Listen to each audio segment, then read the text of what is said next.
Ja, lep dober večer, jaz mislim, da bomo počasi lahko kar začeli, če se nam kdo pridruži, imamo še vrata odprta. Tako da vas lepo pozdravljam v imenu Mestne knjižnice Ljubljana, Slovanske knjižnice. Zelo smo veseli, da ste prišli v takem številu, tega že dolgo ni bilo, tako da en lep dober večer vsem. Torej, današnji dogodek je zadnji letošnji iz cikla Literatura v mestu. Letos je bil fokus na ženskih literarnih ustvarjalkah, tako da smo lahko spoznali življenje in delo dveh pisateljic iz 19. stoletja, 20. stoletja in danes naše sogovornice Suzane Tratnik, pisateljice in prevajalke. In sicer v dialogu z redno profesorico iz oddelka za slovenistiko, gospo Alojzija Zupan Sosič. Tako da obe zelo lepo pozdravljeni. Tako da bo gospa Alojzija začela in bo predstavila Suzano Tratnik. Ja, z veseljem se ti boš to potem dopolnila, kar bom jaz pozabila. Suzana Tratnik je pisateljica, prevajalka, sociologinja, publicistka in tudi magistra antropologije spolov. Sem prav povedala. Se pravi, da ne samo da piše, ampak se tudi aktivno vključuje v življenje, torej v družbo. Je aktivistka, je ena izmed najbolj znanih lezbičnih aktivistk in tudi začetnica lezbičnega gibanja v Sloveniji. Mislim, da je to tudi na tem filmu, ki je zdaj, ne? LGBT 1994. Ja, da to recimo, če koga bolj natančno zanima, si lahko to pogleda. Drugače pa imam zelo rada literaturo Suzane Tratnik.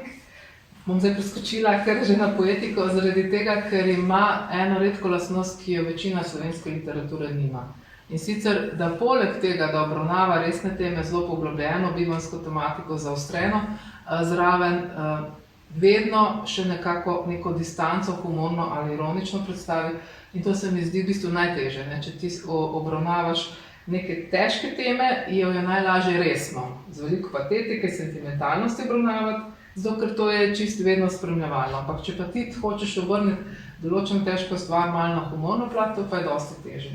In se mi zdi, da v njenih delih, ki jih je veliko, 6 romanov, 7 zbirk kratke proze in 4 esejistične zbirke, se pravi 4 strokovne knjige, če sem prav preštela. Drugače pa se pojavlja na več nivojih, kot sem že rekla, in jaz mislim, če si hkrati pisatelj in prevajalec, imaš tudi to možnost, da v bistvu nekaj, kar spoznaš v tuji književnosti, ne da to kopiraš, ampak si izostriš svoj občutek za jezik, oziroma znaš prehajati potem malo, pa kakšne si bolj inovativen pri recimo izbiri besed in tako naprej. Evo, nisem na dolgo, lahko še ti kaj dodaš.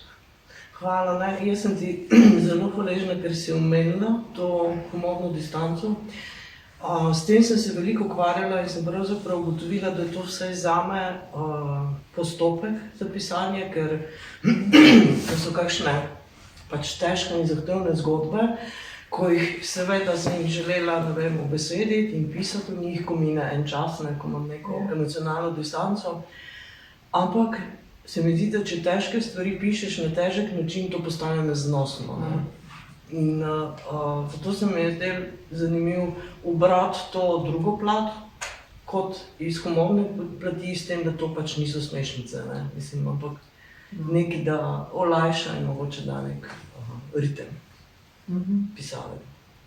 Recimo, če samo navežem, naprimer, kratka zgodba za tisti, ki mogoče še ne poznate tako dobro, Šivanje princese, se mi zdi tako dobro res, ker je najprej je perspektiva otroka, potem je perspektiva transspolne osebe, potem so perspektive tistih, ki to sprejemajo, ampak to je res tak, bi lahko rekli, delno sproščen način, ne mora biti čisto sproščen, opisano, tako da mislim, da marsikdo lahko tudi razume stvari, ker gre vendar za nekaj neznanega in če se ljudje tistega neznanega bojijo, potem še toliko manj razumejo transspolnost oziroma tisti, ki so drugi, ki niso isti, kot so ti sami. Ja, pri tej zgodbi sem jo napisala, sem si jo želela napisati tako, ker je v slovenščini zelo zahtevno, da spol ni viden. Ne? Ja. In prvoosebni pripovedovalec je ta fant ali pa transspolna oseba v bistvu, ne? So pa vsi pričakovali, da je to deklica, ne? Ja. Ker je vse pač ves čas neka deklica, ampak no in tu sem se zelo namučila tudi s tem, da pač pišeš v nekem preprostem sedanjiku nekako in sem stokrat popravljala, ker ti vedno znova ide ta spol, ne? Ja, ker smo tako avtomatizirani. Ja, absolutno. Tako da to je kar težko, ja. No, če za hip preusmerim pozornost še na gospo Alojzijo, poleg tega, da je redna profesorica na oddelku za slovenistiko, piše tudi knjige, oziroma pišeš. Zadnja, letošnja, Nekaj v meni nad reko, bomo kasneje tudi še kakšno rekli na to knjigo, in pa tudi Teorija pripovedi, ki je letos išla tudi v angleškem jeziku. Tako da 5 monografij do zdaj. Do zdaj 5. No, mogoče, če gremo k nekako zdaj čist aktualni temi. Prejšnji teden je bil knjižni sejem, končno po 2 letih, tukaj na Gospodarskem razstavišču, čisto v bližini. In Suzana bila predsednica žirije za literarni prvenec, ki ste ga tudi podelili. Kakšen je kaj občutek glede recimo mladih ustvarjalcev, kakšna je literatura sedaj in tudi pravzaprav kakšne imajo možnosti za uveljavitev? Ja, ta nagrada je gotovo ena od teh možnosti za uveljavitev, ker dobi tudi zelo precej dobro pozornost, ne.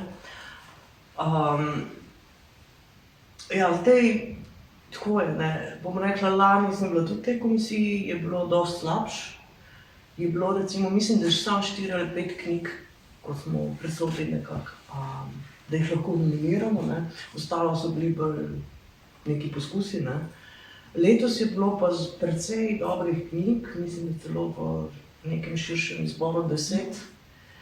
Pa smo jih pa zbrali 5 in na koncu smo se odločili za Pino Pograca, ne. Ampak tudi nominiranci so bili, mislim, da so bili dosti bilo mladi, Veronika Razpotnik, Selma Skenderovič. Potem meni se je zdelo pomembno, da so tudi zgodbe, ki obravnavajo netipično slovenske teme, recimo, ne. Tako da meni se zdi to v redu, kar se tiče uveljavljanja. Seveda so vsi začetki težki, po drugi strani se mi pa zdi, da se danes ogromno objavlja in piše in da smo tudi nekako bombardirani z vsemi temi raznimi besedili, ne. Ogromno produkcije. Ja. Kaj pa tvoji začetki, leta 97, prva zbirka kratke zgodbe, kakšen je tvoj pogled nazaj? Moji začetki so drugje. Za te kratke zgodbe se mi je zdelo, kot da sem že do nečesa prišla. Odlično. Prej sem pač objavljala v nekih mladinskih revijah in tako naprej. Najbolj pomembno je bilo zame objavljanje v prilogi Mlada pota, ki jo je imel Blaž Gorevc v Mladini, ki je zelo, bi rekla, legendarna priloga, ker tudi še zdaj, ko gledam za nazaj, je ogromno znanih imen in prevajalcev, pisateljic, pisateljev. Potem sem nekaj začela objavljati v dialogih in primorskih srečanjih in sodelovala sem, kako se je že tisto reklo, neka ženska zgodba, sodelovala z Uradom za žensko politiko. In takrat zame je bilo ključno srečanje z Branetom Mozetičem, pesnikom, pisateljem, prevajalcem in urednikom. On mi je ponudil, potem ko je prebral eno mojo zgodbo, ki je bila izbrana med temi ženskimi zgodbami, knjigo, ne. In seveda sem si ves čas želela knjigo, ne, sem si mislila, 2 stvari si želim videti v New York in izdati knjigo. In pol, ko je pa prišlo do tega, me je bilo pa pravzaprav zelo strah. Izjemno sem se počutila odgovorno. In potem sem imela napisano nekih 15 zgodb in seveda 13 jih je bilo zastreljenih. In je bilo treba začeti znova in jaz sem imela vse te dvome, ker zdaj ni moderno o tem govoriti, ne, a sem jaz sploh sposobna, zakaj sem sploh to sprejela, no, ampak pa sem nekako napisala. In v bistvu imam to knjigo najraje, ker sem bila mogoče najbolj naivna na nek način. Ne? In sem pisala tako, kot se meni zdi. Ne? Kot zdaj, po mojem, ne znam več. Ne? Ali pa, ne vem. Kako je prav pa z New Yorkom? New Yorku sem bila večkrat. Je bilo pa lažje kot knjigo napisati. V bistvu ja, sem kaj to rabiš. Vse to. Je bil New York prej ali je bilo podnično? Knjiga je bila prej. No, Lojzija, tudi zate smo rekli, da si ustvarjalka poleg profesorice, torej Nekaj v megli nad reko je zadnja. Literarno interpretacijo v njej zelo dobro razložiš. Zakaj si se lotila recimo te knjige? Kako je nastala? Ja, v uvodu napišem, da iz ekoloških razlogov. Ne? Zato, ker v bistvu je zdaj ekologija tudi modna, ne samo, da je potrebna, ampak moramo se priznati, da je to modna in tudi zelo dobičkonosna že. Ne? In potem sem jaz v bistvu študirala, v katero pozicijo bi se postavila, da bi bila bolj razumljiva še drugim, ki se toliko ne ukvarjajo z literarno interpretacijo. In sem brala najnovejše razprave o tem, kako bi branje približali ljudem, oziroma v eni vrsti, ki že izumira, ne? Catherine Haley recimo se najbolj ukvarja, zakaj omenjam ameriško raziskovalko, ker so končno tudi v Ameriki poštudirali, da če beremo samo uspešnice, da to ni v redu.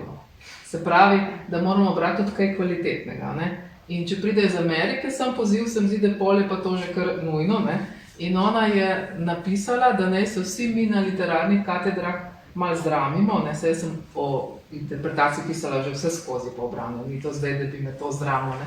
Ampak sem začela študirati se res, treba je to vse zbrati, pa eno knjigo, ker če ti tu ena razprava, tam ena razprava, to noben ne bo šel vse iskati. Ne? Skupaj in potem sem se odločila, da bom napisala o branju in o interpretaciji, ker me tudi nasplošno moti ta univerzalizacija v smislu mladi ne berejo več dovolj. Ne? Ni res, znanstveniki so dokazali, da mladi zdaj več berejo, kot so včasih. Torej, branja ni premalo. Gre samo za to, katerega branja je premalo. In malo je treba govoriti o načinih branja, se pravi, mi bi radi pospeševali to pa to branje, tega pa si toliko ne želimo. Ne? Zato sem jaz branje razdelila na več različnih vrst. Predvsem se pa zavzemam za to, da ne bi človeška vrsta, ki se imenuje literarni bralec, izumrla. Se pravi, ogromno imamo bralcev, vsi, ki berejo po računalniku, so tudi bralci, vsi, ki berejo različne novice z borze, so tudi bralci, ampak takih bralcev dovolj, taki ne bodo izumrli, izumrejo pa lahko literarni bralci. In zato sem pač razlagala, kaj je to literarno branje, kako si ga recimo predstavljam, oziroma kaj so to drugi seveda o tem povedali, ne? Ker sem temeljila na vseh najpomembnejših interpretacijah v 20. stoletju in v 21. stoletju. Sem tudi to malo razdelila. In potem v drugem delu sem pa zbrala svoje interpretacije in analize, ki sem jih v bistvu skozi 20 let naredila, ko sem bila vabljena na maturitetne sklope, kjer sem predavala. Se pravi, o teh besedilih, ki se pa vsake čase tudi ponavljajo, tako da bo to v pomoč recimo nekomu, ki se pripravlja.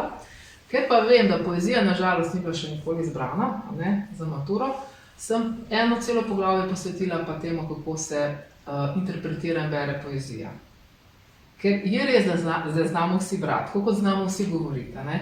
Ampak važno pa je, kako beremo in kako govorimo. Zato pa imamo retoriko, ne? In nihče se ne vpraša, če gre na tečaj retorike, zakaj si šel na tečaj retorike, če znaš brati. Če pa ti nekomu če znaš govoriti, ja. Če pa ti nekomu rečeš, zdaj se moramo pa mi malo naučiti, kako bomo brali, pa vsi rečejo, vse smo pismeni, ne, kaj se bomo učili, ne. Tudi brati se je treba naučiti. Ker to, da ti bereš literarna besedila na literarni način, to je velika veščina. To ni kar tako na začetku, ne. Ker recimo jaz poznam tudi strokovnjake, ki imajo določeno izobrazbo, pa ne znajo brati na literarni način. Berejo leposlovje, ja, kar morajo. Ampak kaj povejo od tega? Samo svoje lastno stališče zagovarjajo naprimer, ne vem, neko ideološko stran, vidijo samo to, kar oni hočejo videti. Recimo, ne marajo potovanj, v nekem romanu nekdo potuje, mu to ni všeč. Se pravi, sam sebe vidi not v tej knjigi, vidi znano. Literarni bralec je pa ravno tisti, ki se sreča z drugostjo, ker ti ne moreš v svojem življenju preživeti druge osebe, ne moreš preživeti veliko prostorov, ne moreš videti veliko ljudi. Imaš možnost, da si skrajšaš, dobro, greš na potovanje, srečuješ ljudi, ampak življenje je prekratko, zato so kvalitetne knjige tiste, ki nam približajo še življenje drugih ljudi in tudi estetiko. Če mi ne beremo kvalitetno, to je moje mnenje, potem tudi nimamo stila izoblikovanega. Niti življenjskega, niti oblačilnega, niti prehrambenega, nič. Ja, to, kar si rekla, se mi zdi super, da pač v knjigi ne iščeš potrditev svojega malega sveta. Ja. Ker recimo jaz sem dostikrat naletela, ne vem, enkrat, ko je bil Tretji svet, moj roman, nominiran za Kresnika in je bil nek blog in so ljudje razpravljali, kdo je kaj prebral. In bo je nekdo napisal, no, Tratnikove pa ne bom bral, ker nisem homoseksualci, me to ne zanima. Zanimivo, škoda bi jaz rekla, nikoli več ne gledam filme, v katerih so heteroseksualci. To je popolnoma neumno. To nima več kaj početi. Ali pa, ne vem, ne zanima me problematika rasizma, kaj bom gledal Črnce pa Kitajce. To ljudje dejansko tako govorijo. Ja, to govorijo in to je v bistvu Barth, Roland Barth, najpomembnejši strukturalist pa poststrukturalist, zelo dobro povzel. Ko je rekel, da ko se beremo, se srečujemo z dvema področjema, znanim in neznanim. Večina ljudi hoče vedno samo znano videti. Se pravi, sebe, prijateljico, mamo, svoj vrt, svojo vas in tako naprej. Manjšina si želi videti pa neznano. Zelo dobro pa je, da to kombiniramo, seveda ne stalno neznano, ampak če pa stalno samo znano, je tako, kot če bi celo življenje jedli hamburgerje. Nekaj časa bomo siti, ne bomo umrli od lakote. Lahko bomo pa umrli od tega, ker nam bo želodec razžrlo čez 3 leta, recimo. In hkrati se nam bo čist konstitucija spremenila, ker če ješ samo eno hitro hrano, kar so uspešnice, beseli, torej to je hitra hrana, se ti tudi konstitucija spremeni, razmišljanje se ti spremeni. Poglejte ljudi, ki recimo jejo res samo to slabo hrano, nič ne berejo, ne grejo niti v naravo, retardirajo. Res. Mislim, so mogoče šli še celo nazaj od osnovnošolskega izobraževanja. Se pravi, tudi tisto, kar so že vedeli, so pozabili, ker človek je narejen tako, da mora stalno napredovati. Stalno se mora truditi, tako smo. Možgani bi tudi radi sam počivali. Za možgane je najbolje, da se vležemo, hamburger jemo pa prežgemo televizijo. Oni so najbolj zadovoljni. Rečejo, koliko se imamo fajn. Danes jim ne pustimo. Ne, mi pa rečemo, jaz bom šel pa ven na sprehod, jaz bom pa v knjižnico, si bom sposodil knjigo, ali jaz grem v knjigarno, si bom kupil in bom prebral. In prijete na literarni večer? To pa sploh. To je pa že višek vsega, kar smo že povedali. To so pa pravi literarni bralci, ker oni hočejo pa literarni večer je pa potrditev literarnega bralca. Se pravi, nekdo, ki je prebral, recimo ta roman, ki ga imamo mi tudi na seznamu, moji študentje, ali ga še ni prebral, je prišel sem zato, da bo slišal glas avtorice in bo potem lažje bral, če ga pa je prebral, bo pa določene stvari reflektiral. Ker v možganih moramo 3-krat isto informacijo, najmanj 3-krat ponoviti.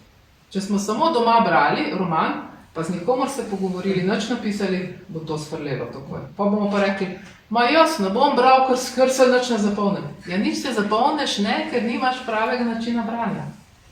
Ker ne obnavljaš. Ja, ne obnavljaš, isto stvar na 3, zdaj so videli tebe, recimo, to bo absolutno ta roman 3-krat lažje prebrali, oziroma tisti, ki so ga že prebrali, ga bodo čist drugače razumeli. To je, mislim, sploh so literarni večeri zelo dobra stvar.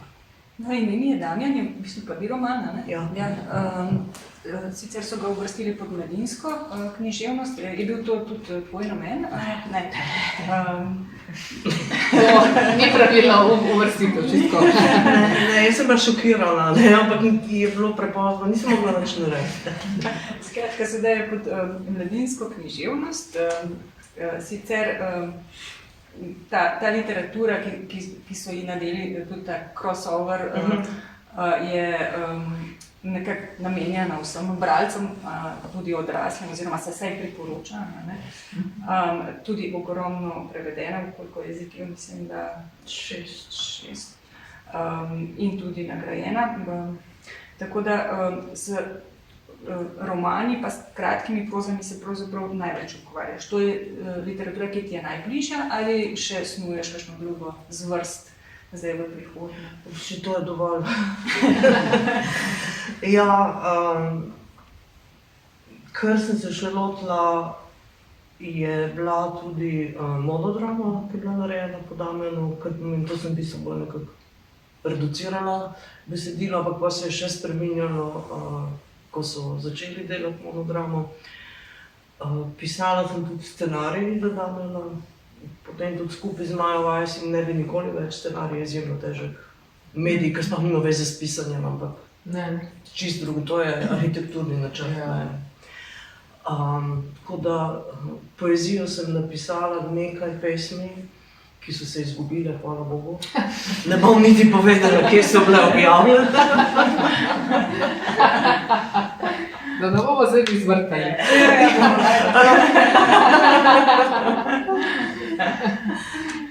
Tako da ja, to je to. Pa zdaj imam namero, po moje naslednje leto bom začela, da bi napisala eno knjigo, nekaj, kar je pričevanjska literatura, nekaj takega o aktivizmu, o mojem nekako osebnem vpletu, ampak seveda v političnem smislu. In mogoče kup enih drobnih dogodkov, ki jih ni nikjer in ki nikoli ne pridejo v javnost. In hotela bi pravzaprav govoriti o tem, kaj pomeni biti aktivistka, lezbika, feministka, vsako uro, vsako minuto, tudi na Metelkovi, včasih, ko ni bilo fajn, ko je bilo veliko nasilja, agresije, ko sem se morala izreči, ko sem vedela, da me bo to samo vrglo ven, ampak to me zanima. Te podrobnosti, zato ker ljudje to dostikrat rečejo, pa kaj toliko stokate, kam pa manjka, saj imate vse, ampak na vsakdanji ravni je tudi polno nekaj tukaj. Tudi to je v planu za prihodnje leto? Leto, dve, odvisno. To, kar sem se zmenila brez deadline. To je dobro. Ja. No, če mogoče vzamemo v precep, torej prozo za odrasle, bi vzpostavili kakšne posebne kvalitete pisanja Suzane Tratnik? Ja, jaz bi izpostavila to, kar sem že rekla, se pravi ta ironična in humorna distanca, potem pa tudi ena taka posebna iskrenost. Sej iskrenost nekateri zelo natrenirajo, sej iskrenost se da tudi, ko si igralec, se da iskrenost zaigrati. Ampak če imaš ti dober občutek, jaz imam res veliko prebranega, se mi zdi, da tu ni te lažne iskrenosti v njenih knjigah, to se mi zdi zelo kvalitetno. In nekdo, ki tudi nima dovolj, vse ni treba, da si, da imaš kakšno izobrazbo, lahko kot ko njene knjige bereš, začutiš to iskrenost. Zdaj, če se nočeš z njo poistovetiti, je pač problem bralca in bralke, ampak se mi zdi, da to je. Recimo, če lahko preberem en odlomek iz njenega romana, kjer se mi zdi zelo iskreno, pa še to, ker je v bistvu ta roman, ime mi je Damjan, je na začetku naletel na napačne oznake. Jaz sem se ukvarjala, takrat ravno sem ga umeščala v neko študijo in sem napisala lezbični roman, zaradi tega, ker takrat še sploh ni bilo te oznake transspolni roman. In se mi zdi zanimivo, kako je v bistvu knjiga ima potem svoje življenje. Ko jo napišeš, ima svoje življenje. In ta knjiga se mi zdi, da je imela eno tako transformacijo že parkratno. Jaz, ko sem ga prebrala, nikakor si ne bi nikoli mislila, da je mladinski. Pa so ga dali med mladinsko književnost, recimo. Potem je bil pod oznako lezbični in prvi lezbični roman. Potem smo, ko smo seveda brali queer teorijo, ki je zdaj najpomembnejša in v bistvu ena izmed najnovejših teorij v literarni vedi, smo seveda videli in spoznali, da to ni lezbični roman. Tako da sem jaz potem, ko sem pisala zdaj eno razpravo, ki bo objavljena v Veliki Britaniji, kjer sem primerjala Orlanda in pa Suzano Tratnik. Torej, ime mi je Damjan, sem potem kar Suzani pisala mail in sem rekla, mislim, sej ne da zdaj to, jaz lahko napišem karkoli, ne? Jaz imam lahko distanco, ker sem literarna zgodovinarka in literarna teoretičarka. Ampak se mi pa zdi, če jo poznam, je pa zelo dobro, da imam njeno mnenje, tudi sem kar njen mail potem vključila zraven. Tako da se vidi, da tudi knjiga ima neko svojo logiko, da smo mi včasih, ne da smo prepočasni, ampak znanost se tako hitro razvija in se oznake tudi zelo hitro razvijajo. Ne? In bi zdaj jaz en odlomek prebrala, ki je bolj proti koncu, na strani 114. In sicer takrat, ko je Damjan v Londonu in se zdaj, ker smo mi zdaj v tem fokusu Ljubljana, ne, se zdaj vrača v Ljubljano in razmišlja. Lahko sem le sedel na postelji in kadil in si razbijal glavo po nepotrebnem. In jo pokrival, ko se je odkrivala med spanjem. Nič od vožnje, nič od strahu. Niti piva, muske, plesa, klape, nič norenja. Gledal sem jo in se spraševal, zakaj je tako. Prijel sem se za glavo in se spraševal, zakaj je hudiča. Še 4 dnevi so bili do vrnitve v Ljubljano. Še celo ta stara sem majčkeno pogrešal že zato, da bi jim povedal, kje sem bil in jim pokazal, kaj sem si kupil. Pa da bodo Roki in drugi z Most videli, kakšen Jackson bom prišel iz Londona. Potem sem premišljeval o Neli. Pojma nimam, zakaj se sva bila na dopustu, itak non-stop skupaj. Premišljeval sem. Nič posebnega. O tem, da je tu, da leži ob meni in da sem se z njo zakompliciral life. Ne bi rad ugotovil, da sem spet na začetku poti. Premišljeval sem o lezbikah. O sebi, moj bog. O tem, da si le moram počasi urediti svoj life, če hočem ostati normalni. Še 4 dni do vrnitve v Ljubljano. Najraje bi vse razbil, udarjal bi, ni važno po čem, po gobcih, flaškah, mizah, še najraje po fotru. Ta odlomek mene, se ga tudi beremo potem, mene vedno znova nekako presune, čeprav je tako za ene take brezbrižne distance, ne, tako se ta dela, da njemu je to vse tako, ne, zdaj bom pa šel domov in tako naprej. In me vedno zanima, Suzana, ti potem, ko še enkrat prebereš, ne, pa slišiš, sigurno imaš čisto druge občutke, kako se pa to spremenja potem, ko avtor recimo dolg časa nima več tega v roka, ne? Včasih vzamem kakšno svojo knjigo, starejšo v roke, preberem, ker tudi pozabim, kaj sem pisala in mi je zanimivo in včasih sem tako celo zadovoljna s kakšnimi rešitvami. Moram reči. Absolutno. Tako pa ja, pri Damjanu sem se veliko ukvarjala s tem, da pač Damjan je to, kar je težek človek na nek način, ne? Ima razloge za to in kako razmišlja, ker je vsa ta agresija v njemu, za katero se zaveda, da ni v redu, ampak je ne zna kontrolirati, ne? Mislim, in vem, da je bil tudi mnogim Damjan nekako težek lik, preveč težek lik, preveč agresiv na nek način. Ne? In vem tudi, da ta roman zelo ni bil všeč transspolni skupnosti v Sloveniji, ker bi je en nekdo mi je celo rekel, ja, jaz ne bi hotel, da je ta roman zastava transspolnega gibanja v Sloveniji. Sem rekel, ta roman ni bil nikoli nobena zastava, jaz sem ga sam napisala, sorry, ne. Ni oznake, ampak kot si rekla, mnogo katere. Ja, verjetno bi radi, ne vem, neko lepšo zgodbo o coming outu. To je dostikrat tudi problem pri lezbični literaturi. Sem tudi slišala te komentarje, kakor ja, zakaj so moje junakinje tako mračne, zakaj se drogirajo, zakaj ono, zakaj tisto, zakaj živijo tako na obrobju in razne stvari. Ker verjamem, ampak meni je pač ta svet za opisovanje dosti blizu. Ne? Mislim, jaz si ne želim pisati o srečnem lezbičnem paru, ki je posvojil 3 otroke. Mislim, hvala lepa, daleč stran od mene. Ne? Bo pa kdo drug pisal te teme. Mislim, je napisala Jedrt, ampak tudi ni lepa zgodba, ker je pač ločitvi in se bere nazaj. Ne? Ja.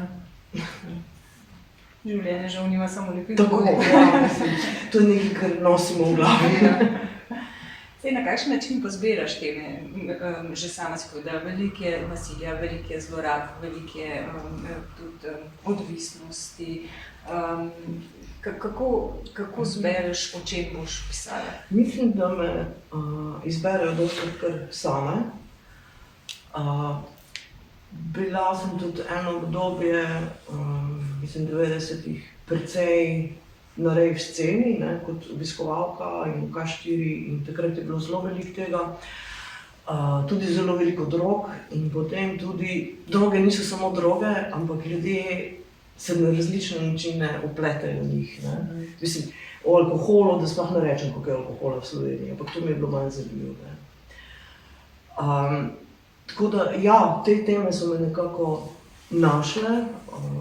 Tudi recimo v Pontonskem mostu se ukvarjam s tem, tudi recimo, kaj pomeni odvisnost in da odvisnost se ne dotika samo človeka, ki je odvisen, ampak tudi ostalih okoli njega. Ne. Ta nek vrtinec, ne. To me je zanimalo.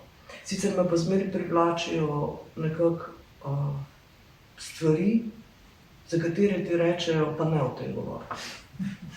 To sem jaz itak bila tako doma vzgojena in se tudi zmeraj to poslušala, ko so mi rekli, če sem ne smem povedati šoli pa sosedom, da je bil kdo doma pijan, pa da so nekaj razbili, ne. In nisem nič povedala, nikoli. In se prav spomnim, to moram povedati. Smo bili v prvem razredu osnovne šole in smo nekaj govorili, spoznavanje narave, nekaj o grozdju in o pridobivanju vina. In v enem trenutku je rekla učiteljica, zdaj pa dvignite roke tisti, katerih starši pijejo. In jih je več kot pol dvignilo roke. Ne. In potem jaz to doma povem, mami in stari mami, ne, seveda se je pri nas tudi pilo, ne, smo imeli 2 moška. In pa sta rekla, a si ti dvignila roke? Ja, valjda ne, pametno. Jaz sem takrat mislila, pa kjer je podala, povedala so, da imajo doma problem. Kaj z njimi?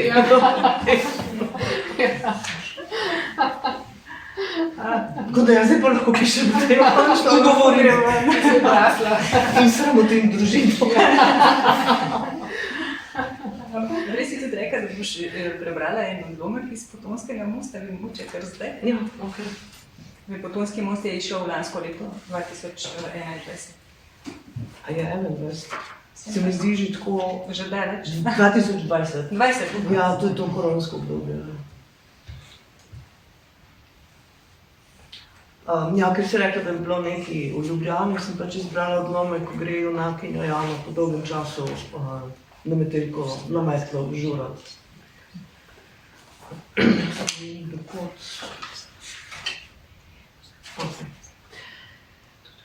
Dokler je še čutila nekaj zadovoljstva in celo nekakšno srečo, ker je bila ta dan in ta večer sama, ne da bi se kdo bildal na njeni psihi, trenutek se ji je zdel dober, da se spravi ven.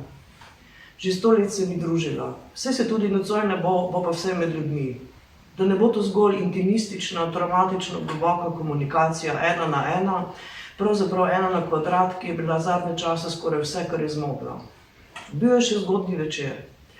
Če se bo zamotila z urejanjem za ven, za kar je vedno porabila noro veliko časa, bo ura že toliko, da bo lahko zvrnila 2 ali 3 viskije in potem bo napad na poti na metlo že zelo malo verjeten.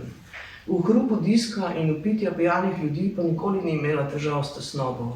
Ta je bila najhujša na prostem in svetlem, v miru in na svobodi, tako rekoč. V temnih, kletnih in klaustrofobičnih prostorih tesnobo ni napadala. Malo po polnoči je stopila v lovce na metli. Pravi čas za antipepelke. Stalni redar jo je nadušeno pozdravil, ker je ni videl več 100 dolgih godina in iztisnil tisti ekstra žig s klonovo glavo na zapestje, ne da bi ji bilo treba plačati vstopnino. Ej, je vzkliknil redar Mare, ko je že šla s potrjeno klonovo glavo na zapestju proti disku, muski, temi, hrupu in umetni megli. Pa kde si mi ti bila legendo, a? Pa, evo mene, je legenda zavpila nazaj, danes se vračam. Ko je zaprla vrata, je tako močno završalo za njo, da je zavohala svoj parfum. Pretiravala je z dišavljanjem, ampak drugače ni mogla, ker je že tako dolgo ni bilo tukaj, da se je morala oddeti v nekaj. Ni se mogla prikazati kot izgubljena in zapuščena para, ki je v petek zvečer prišla ubijati svojo samoto z alkoholom in mehkimi drogami. Potrebovala je videz samozavesti, da bi jo lahko dobro odigrala.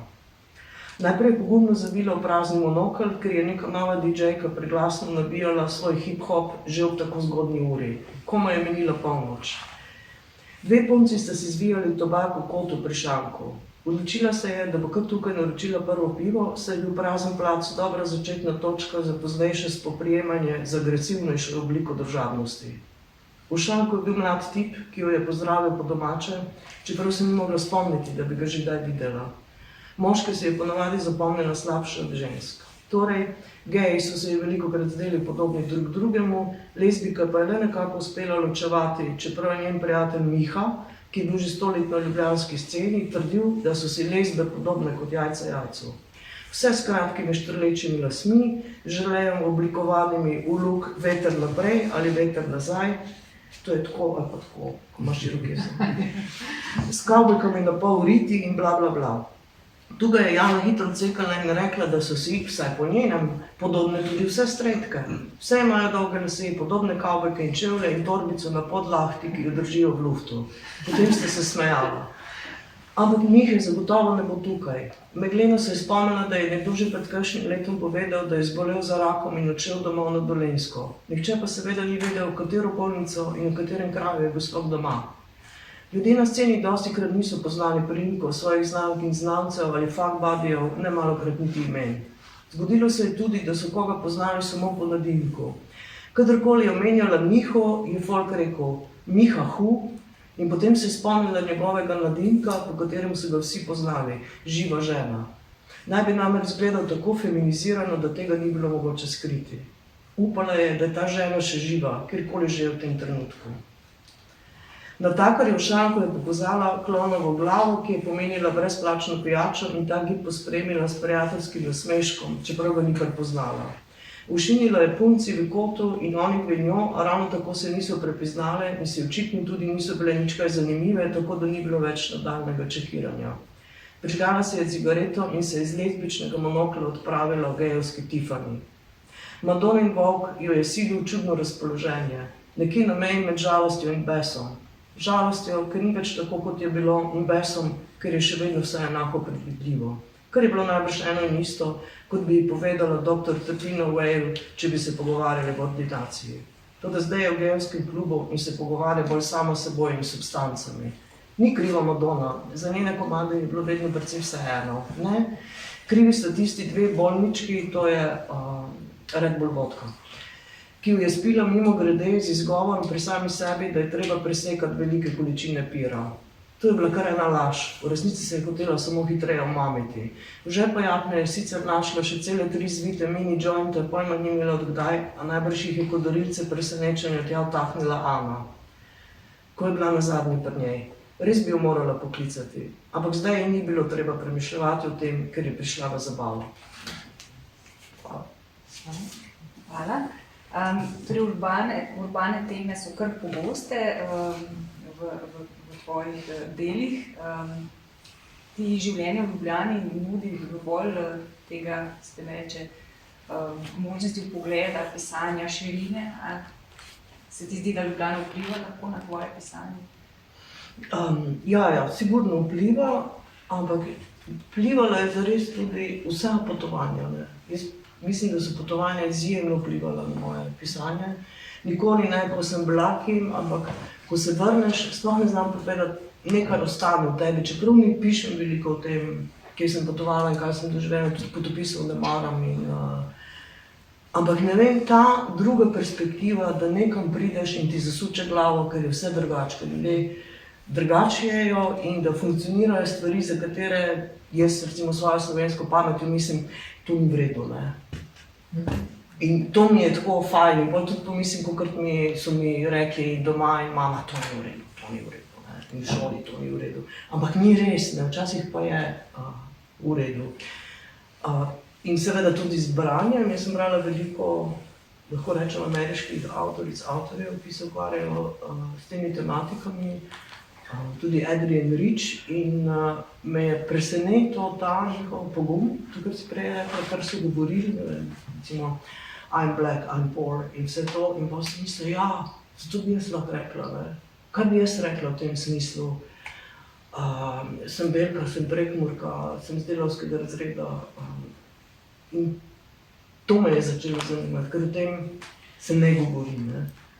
Tako kot recimo v CV-jih pri nas, ker sem se tudi ukvarjala s kakšnimi organizacijami dogodkov in razstav in tako, zelo velika težnja je, da ljudje, umetniki, umetnice, ogromno pišejo o svojih predhodnikih, ne? Moja mama je bila to in to, moj oče je bil to in to, moji starci so že nekdaj, ne vem, se ukvarjali z galerijami, ne? In pa si mislim, kje si pa ti, ne? Kaj je tvoj problem? In pa sem jaz takrat pomislila, bom pa jaz napisala, ne vem, jaz sem z delavskega razreda, moj oče je bil avtomehanik, mama je delala v črvarni, ker isto pove, mislim. Ampak jaz pa nimam nič od tega, kar sta ona počela. In to se mi zdi tako neko dokazovanje, če je moj rod to počel, se to potegne name in se pozna. Seveda se pozna, tudi meni se pozna, ker sem odraščala, ampak ni to vsa zgodba. Upam. Bi si drugače, če bi imela možnost, brala večje mesto za življenje? Kot je recimo Nekoč sem Ljubljana? to mislila, ja, in v bistvu si ti želje nisem izpolnila, ne, ampak tako je pač naneslo, tudi zato, ker sem se ukvarjala z nekaterimi ključnimi stvarmi pri nas, recimo, kot je gibanje, ne. Težko bi bila del lezbičnega gibanja, če bi živela v tujini, tako da je to vir mojega zadovoljstva in tudi grenkobe na nek način. Mi pa pomeni veliko, da lahko potujem, ne. Mislim, te nekaj časa nisem, ne, ampak bi si pa želela živeti kaj drugega. Ljubljana se mi zdi premajhna. Je to potovanje vpliva tudi na tvoje prevajalsko delo mogoče? Niti ne. Na prevajalsko delo je pač najbolj vplivalo, da sem brala veliko v angleščini, ne, od nekdaj. In da sem rada prevajala, ne. To se spomnim že kot otrok oziroma v osnovni šoli, sem veliko prevajala, tudi z nekih glasbenih revij, tako sem imela en zvezek, ki sem prevajala. Sicer verjetno ne dobro, ker tudi nisem imela dobrih slovarjev, ampak zelo sem uživala v tem, da prevajam. Kaj pa ta obraten proces, tvoja dela so prevedena v skoraj 20 jezikov, ne, celo arabščino. Tudi to vpliva, mogoče to, da potuješ, navezuješ stike, ali se sami prevajalci odločijo za to, da te prevedejo? To so zelo različni primeri. Včasih so kar prevede, pa sploh ne vem, pa me obvestijo. Včasih sem se s kom dogovarjala, ne vem, 5 let, da bojo nekaj prevedli in nikoli nisem prevedli, tako da zelo težko rečem, zakaj sploh pride do prevodov. Je tudi včasih povezano s potovanji, recimo z kakšnimi nastopi v tujini, da mogoče nekoga kaj zanima, ni pa nujno. To je že pravzaprav eno področje, ko bi jaz želela, da se dotika kvalitete pisanja in tega, koliko je tvoje delo nekomu všeč, je pa dostikrat en biznis od sebe in neki dogovori in izmenjave in to ni tako zelo zanimivo, ampak se moram s tem ukvarjati. Zdaj, glede na to, da je Frankfurt pred vrati, drugo leto se kakšno delo še prevaja? Kakšno tuje tvoje? Ja, tri romani se prevajajo v nemščino.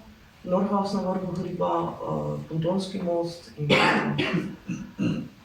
Tombola je življenje. Pa neke antologije izhajajo, v bistvu sploh ne vem pregleda. Se dogaja. Mogoče še to, preden damo še vam kakšno besedo, da se dotaknemo še ženskega pisanja. Torej, velikokrat se krešejo mnenja, ali lahko delimo literaturo na žensko pa moško pisanje. Mogoče tvoje mnenje o tem? Jaz bi najprej se na potovanje navezala, Seveda. ker se mi zdi, da je to zelo dobra primerjava, ne? Ti si govorila, kako to recimo vpliva na tvoje delo, ampak se mi zdi, da se zelo dobro lahko primerja z branjem, ne? Branjem kvalitetne in nekvalitetne knjige oziroma uspešnice. Če beremo kvalitetno knjigo, ki je bolj zahtevna, je tako, kot če potujemo v neznano državo, ne? Pridemo tja in recimo ne vemo točno, kje smo, nekaj smo si prebrali seveda, ampak tudi če vse vemo, ker se eni tako ne upajo presenetiti, pa se vse pripravijo, imajo celo do minute zračunano, ker sem že potovala s kakšnim in si rečem, joj, meni se to ne da sploh ukvarjati, jaz grem ravno zato, da me nekaj preseneta, ne. In ko prideš v neko mesto, kjer se moraš čisto sam znajti, najprej začutiš nelagodje. Sigurno se ne počutiš v redu, ne. Zaradi tega, ker možgani so tako narejeni, to kognitivna znanost pravi, da hočejo se čisto takoj znajti. Možgani hočejo takoj imeti vse urejeno, ti si pa zdaj v kaosu. Prišel si nekam, aha, vidim glavno ulico, ja pa tam je bilo pa drugačno risano, ali pa ne vem, zdaj sicer si daš GPS-a, ne, in te pelje, ampak recimo smo še taki, ki nočemo, da nas kar drugi vodijo, ker smo že tako stalno vodeni od koga, ne, hočemo tudi sami hoditi. Se pravi, greš in ok, najprej ne najdeš ulice, pa si rečeš, no, se bom kar malo hodil. Ja, ampak potem si pa lačen, potem te zebe, ne. Torej se ne počutiš čisto ugodno. Potem najdeš, ne. Tisti hotel, ki si ga imel ti tam narisan, ga je noter čisto drugačen. Ali si že imel rezervirano, se pravi, te lahko tudi to. Jedi, ki te sicer zanimajo, so lahko 3 dni takšne, ne, ali so preveč začinjene, pa se ne more zmeniti. Recimo, jaz sem bila na Kitajskem pred 32 leti, kjer nihče ni razumel angleško. Nihče. Samo enega učitelja sem potem našla v 3 mesecih potovanja, da sva se malo pogovarjala, recimo, angleško. In to si govoril, ne, tako, mislim, tale govorica telesa, in jaz preden sem to povedala, ker nisem smela začinjeno jesti, ne, sem sam kazala papriko in to, ampak on je rekel, ja, ker njemu se je zdelo, da če bo dal eno papriko not, da to ni začinjeno. In spet je bilo začinjeno. In jaz ne morem reči, da sem se takrat počutila super fajno, ne. Zaradi tega, ker sem imela potem malo problemov tudi, ne, s prehrano in to. Ampak potem, ko vidiš, ne, aha, to je pa to tako, ne, tudi to deluje. Moji možgani so bili resetirani. Ko sem jaz prišla nazaj, sem sicer recimo vse to, ker, ne vem, zaradi tega, ker kot študentka, jasno, da nisem imela veliko denarja, nisem si mogla privoščiti ne vem kaj, ampak recimo tam si tudi kar malo pretrpel, malo je bilo truda, malo je bilo nelagodja, ampak potem, ko pa vidiš, da je to en drug sistem in se v ta sistem vključiš čisto na en drug način in začneš razmišljati tudi malo drugače. Je pa to tako, a veste, kot da bi mi celo telo dal razelektriti ali pa da bi prišla na infuzijo. In ko sem prišla nazaj, meni so delali možgani 100 na uro. Že prej nisem bila ravno počasna, ampak recimo, jaz sem se naučila stvari, ker potem sem pa še magisterij pisala, ne, jaz sem se stvari naučila 3-krat hitrejše. Zaradi tega, ker sem bila v bistvu malo pod nekim stresom, da so ene stvari mogla narediti čisto drugače. Naprimer, že samo jabolka se pri njih lupi v drugo smer.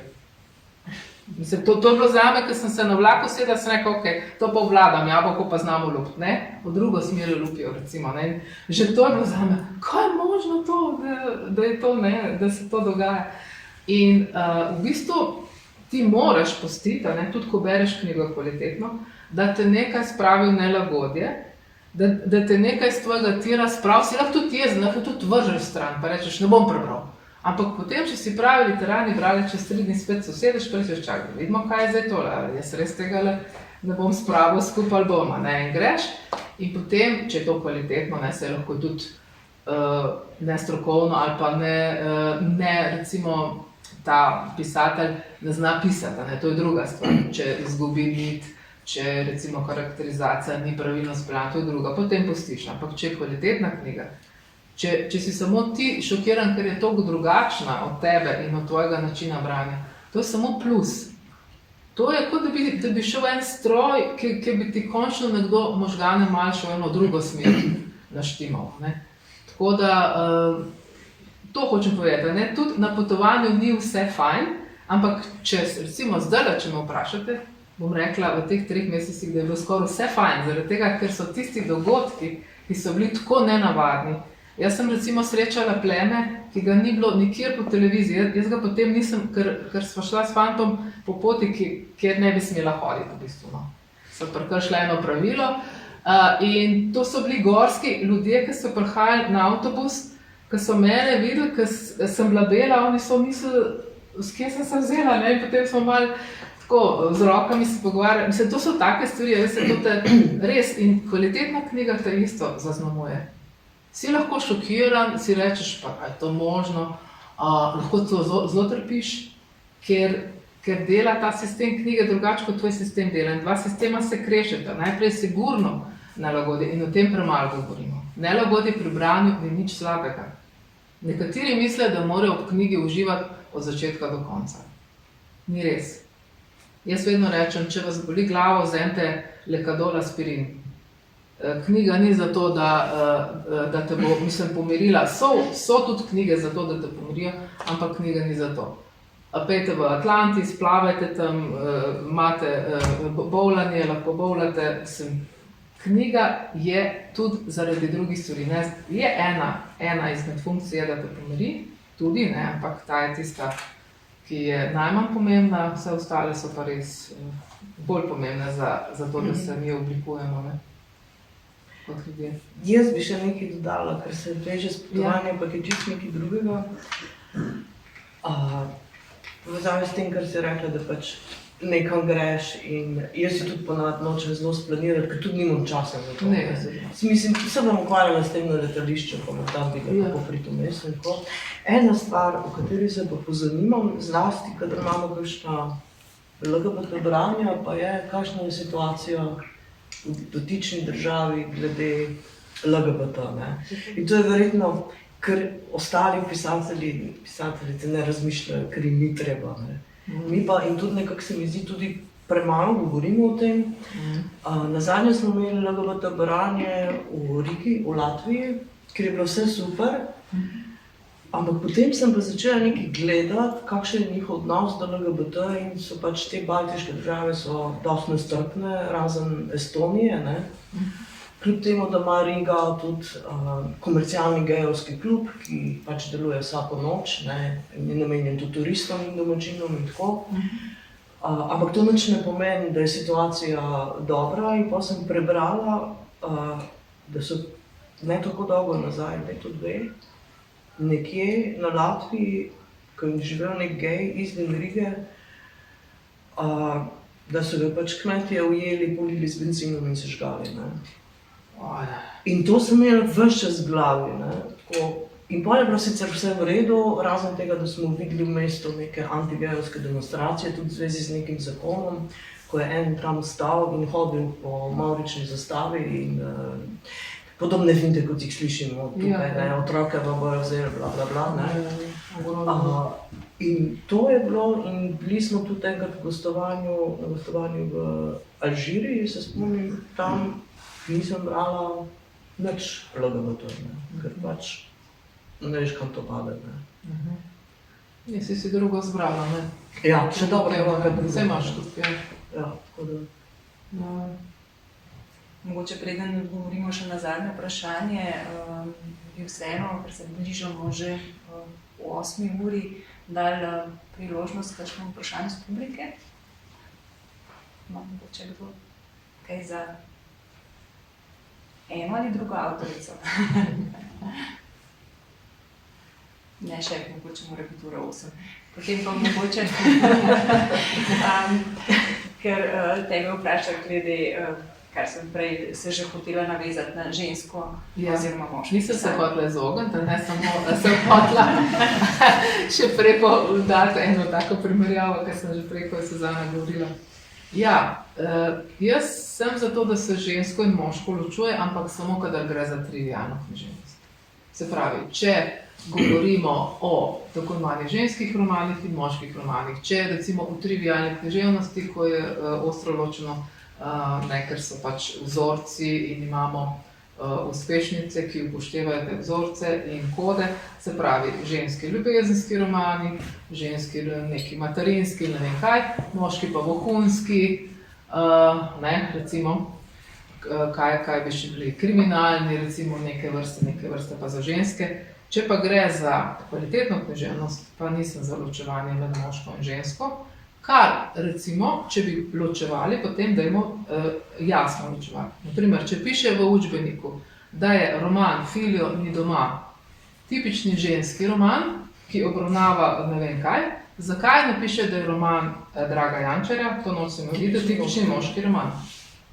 Potem moramo biti dosledni, a ne? Ker nismo, pa vemo, zakaj nismo, potem se jaz tako delitvijo ne strinjam in tukaj zdaj nisem jaz edina. Jaz se opiram na strokovno literaturo svetovno, ne? Jaz nikoli ne morem sama, jaz sem predstavnica vede, literarne vede, ne morem kar reči, jaz tako mislim, ne? To pač izhajam iz drugih tudi raziskovanj. Kakšno pa tvoje stališče, kot je stališče avtorice? Ja, veliko se s tem ukvarjala, me je mogoče zanimalo tudi ne to, kar bi veljalo za neko tipično žensko literaturo, bolj trivialno, kot je rekla, ker so pač ne vem, dobra poroka, ljubezen, otroci, babice, mamice, to mi je precej tuje, ne. Zanimalo me je, ne vem, dela žensk in tudi moških, ki živijo neko drugačno življenje, ne, mogoče ne to, kar jim družba siluje ali nastavlja glede na spol. Mislim, da mene zanima predvsem, da je tudi se nekako vidi ta feministični, aktivistični pristop, kar je seveda lahko tudi moški avtor, to smo veze. Ja. To me zanima, ne. Je pa res, da se mi zdi, da pa sorazmerno več berem ženskih avtoric, ampak izbiram teme in naslove romanov, ne bom pa eno žensko dan zbrala, ne, mislim. Na ta način. Zanimivo je to recimo Rita Felski, ki je zelo trenutno ena najbolj citiranih pri afektivni hermeneutiki. Meni, da smo ženske bitekstualne, ne? Kaj to pomeni? Ženske smo tako morale skozi brati tekste moških, a ne? Saj tudi je bilo zelo malo ženskih tekstov, ker jih tudi niso hoteli objavljati. Moški pa ne. In tudi zdaj, ko imajo možnost, recimo, nekateri, ko vidijo žensko avtorstvo, ko pa tale piše, recimo, ali pa recimo, ne vem, vidijo, da je bila lezbika, ne, da je pač avtorica lezbika, ko bo pa se ona, vse imajo pravice, kaj pa še pišejo, ne v tem smislu, ne bom jaz to vzela, ne. Moški so torej bolj monotekstualni, ne, tako te različne teorije ugotavljajo, ženske smo pa bolj bitekstualne. Ja, jaz spomnim, ker se navezuje na to, kar si govorila, svoje prve izkušnje na radiju, ko še nisem imela knjige, to je bilo 95, 96, sem bila gostja na Radiu Slovenije, ena oddaja je bila Zgodne dela za mlade talente. In me je vprašal glavni urednik, ja, vidim po tvojih zgodbah, da se vračaš tudi v preteklost, a si kdaj razmišljala o romanu? In potem sem tako rekla, ja, mogoče pa kdaj, jaz še nisem imela niti ene knjige, tako mogoče kdaj tudi roman, ne vem, pa je rekel, kako vi mislite, da boste zajeli vso paleto tega sveta, če se ukvarjate s to ozko temo, ženski svet ni upal reči lezbični, ne, ženski svet, a imate vi dovolj veliko lopato, da zajamete vse to, in pa sem napisala eno zgodbo, kratko, v velikosti lopate, ne, ker sem je tako tema. In to je nekaj, kar bi me moralo potreti, ne, ampak me je toliko me je razpistilo, toliko me je razpistilo, ne boš ti meni govoril, da je moj svet mehen, ne, poglej svojega. Ja, jaz sem tudi to knjigo iz jeze napisala, ne bom rekla, katero knjigo od nekega moškega avtorja sem prebrala in sem rekla, če je pa tole objavljeno, jaz moram takoj eno knjigo o branju in sem pustila vse to, kar delam, zdaj, ker se ukvarjam s Cankarjem, ne, to je bilo kar težko, da pustiš tisto, kar delaš, sem rekla, ne, točno zdaj moramo, v tem letu mora ta knjiga priti, in res iz jeze. Sem se namatrala, sem se rekla, daj se pomir, pa bož, da jo ne bi, ne, ampak ne, ker se mi je zdelo, da to pa ni, mislim, ene take knjige se izdajajo in pa sem rekla, mora biti ena, ki bo pregledno se je ukvarjala z branjem pa se ne predavci. Torej si imela dovolj veliko lopato. Ja, veš kaj, moj oče je bil ključavničar, mislim, da tudi mogoče zaradi tega, ker sem malo pol videla, kako miro bomo vzeti. Drugače se pravi pa že tudi označena kot hišna literatka, ne, se pravi, tudi v znanosti dobiš, se pravi, ker sem ženska, ne, se pravi, sem sicer literatka, ampak sem hišna. To pomeni, da jaz znam bolj pometati, ne, sem bolj primerna za pometati kot moški, ki se ukvarjajo z literaturo, ne. Tako da smo se ženske že tudi s tem malo, a veste, tudi zelo na visoki, ker mi smo na akademskem nivoju, pa si nikoli ne bi pričakovala, ker jaz tudi prihajam iz delavskega okolja in če so tam včasih kaj narobe povedali, sem si vedno rekla, ma saj niso izobražena, ne, saj pa z vasi sem, jasno, da v vasi ne morejo vsi vse razumeti. Ne? Ampak zelo me pa zaboli, če to na akademskem nivoju doživim, recimo že s tolikimi referencami, ki sem, a ne pa, da ti nekdo pa takole reče. Samo zaradi spola, recimo. To pa me zaboli. In tukaj sem pa tako jezna, da... Ampak tudi jeza je dobra spodbuda. Imamo Sej, ampak take jeze si več ne želim. Ker že to doživela. Sej, jaz vam dosti spodbud, jaz bom vsem napisala te knjige, ki si jih želim. Upam, da se bo stvari malo začelo urejati, ker smo v 21. tisočletju. Bi se že morali. Imate mogoče kakšne fajn literarne predloge za občinstvo? Lahko so novi naslovi, lahko so pa tudi starejši. Jaz sem to resno vzela. Mi se drugače nismo pripravljala, ne, ampak tam, ko si pa napisala seznam, ne. Jaz vedno dam te literarne predloge, ker se mi zdi, da slej kot prej pride prilika, da včasih kaj zmanjka za brati in imaš takrat... Ja, in meni se to zdi zelo fajn, ker da si takole eno drugemu povemo, ne. Recimo ti seznami, ki jih daje založba, jasno, založba da vedno sama sebe, ne. Ja, seveda, svojo reklamo. Ja, svojo reklamo in to je tako, ne. Jaz bi predlagala, imam kar napisano, da ne bom koga pozabila, tole letošnjo nagrajeno pesniško zbirko Nataše Velikonje, Ljubezen sredi križišč, mislim, da je. Ja, nekaj križišča. Ja. Potem Kristina Hočevar Na usnicah, kreda na zobeh Alumini, Brane Mozetič Banalje, zdaj govorim pesniške zbirke najprej. Tina Kozin, Ne bo pod vodo, Barbara Korun, Pridem takoj, in Kaja Tržan, Krog ali pa Delta, se ni važno, s to je zelo kvalitetni. Moram reči, da trenutno sem bolj, čeprav se jaz ukvarjam 80% z romanom, pa 20% s poezijo, recimo, ampak trenutno je poezija kvalitetnejša. To moram reči, ker berem vse. Recimo od pripovedi, kratke pripovedi, pa od romanov, Marko Sosič Balerina, Mojca Kumrdej Temna snov, to so kratke zgodbe, Maruša Krese, Da me je strah, Nedeljka Pirjevec, Saga o kovčku, Davorin Lenko, Telesa v temi, Eva Kovač, Sonce zahaja v Celju in Ivanka Hergold, Pase radost. To je pisateljica, ki je zelo zanemarjena iz Trsta, mislim, zelo se še ni dovolj o njej pisalo. Recimo, mi imamo na programu njen roman, Nož jabolko, ampak Pase radost so pa kratke zgodbe, kjer ne moreš verjeti, kako je možno, da niti ena beseda se ne da odstraniti. Recimo, tako, ko bereš, ne, pa si včasih rečeš, ok, tale je pa malo preveč gostobeseden, če bi tole spustil. Sem taka struktura, pa eno tako v bistvu žalostno življenje imela, ker je bila toliko prepametna in toliko je bila pač boljša od nekaterih, ki so ustvarjali. In če si v manjšem krogu, ne, Trst je manjši krog, te še lahko bolj hitro ven spravijo z tega kroga. Ne. Tako da, nažalost, no, in se mi zdi, da je potrebno popraviti to, kar se je zgodilo, pa se zdaj malo več o njej pogovarjati. Super, hvala. Upam, da ste si kakšno zapomnili, mogoče Susana. Pa je kratka, jaz predlagam, ker posod predlagam, Zakaj ne pišem, od Dijane Matkovič, ki me je zelo pretresla in mislim, da je to prvo tako delo na Slovenskem, zares inovativno in da mi je zelo žal, da ni dobila nobene nagrade, tudi za esejistiko, na primer. Danes ima Dijana performance na Metelkovi Jebeš delo, žal ne morem biti tam. Ker delaš tu. Ja, ker delam tu. Sem pa jaz včasih kaj odkrijem, tudi malo po naključju, to mi je najbolj všeč. Da zadnje sem brala nekaj na MMC-ju o prepovedanih mladinskih knjigah v Ameriki, ker so itak obsedeni s tem, ne, ker je bilo nemogoče, da je Damjan šolsko čtivo. To so mi Američani povedali, nikoli, strašno so konzervativni. No in pa so, eno od teh mladinskih del je tudi en dolg naslov o nekem Indijancu, ki ga je napisal Sharon Alexie. In pravi zaradi opisov seksualnosti, ki je pretirana. No in pa jaz vidim, da je ta knjiga prevedena in se jo sposodim in praktično ni noter nič o seksualnosti.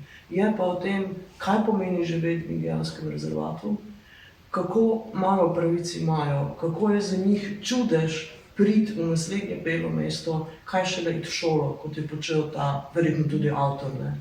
In je neskončno pretresljivo in kaže eno umazano sliko Amerike in seveda je zato prepovedal. Ne mi govori, da je seksualnost problem. In sem bila pa še bolezna in zdaj vse berem od njega. Ja, saj to je najlažje, da rečeš. Saj tudi za Cankarja, za Hišo Marije Pomočnice so rekli, ja, zaradi lezbičnega prizora, pa zaradi prizora tam seksualnih, ni res, so bile še druge stvari, ki so jih motile. Tako da, to je najlažje. Ja. Potem pa se bom še enkrat vam zahvalila za to, ker ste prišli. Skratka, ne se ustrašiš nelagodja ob branju in nelagodja ob potovanju naslednjič, ko boste se podali v neznane vode. Berite Suzano Tratnik, sem vesela, da si danes prišla tukaj in Alojzija tudi. Res hvala za vajen obisk in vam želim lep večer še naprej. Hvala za povabilo. Hvala tebi.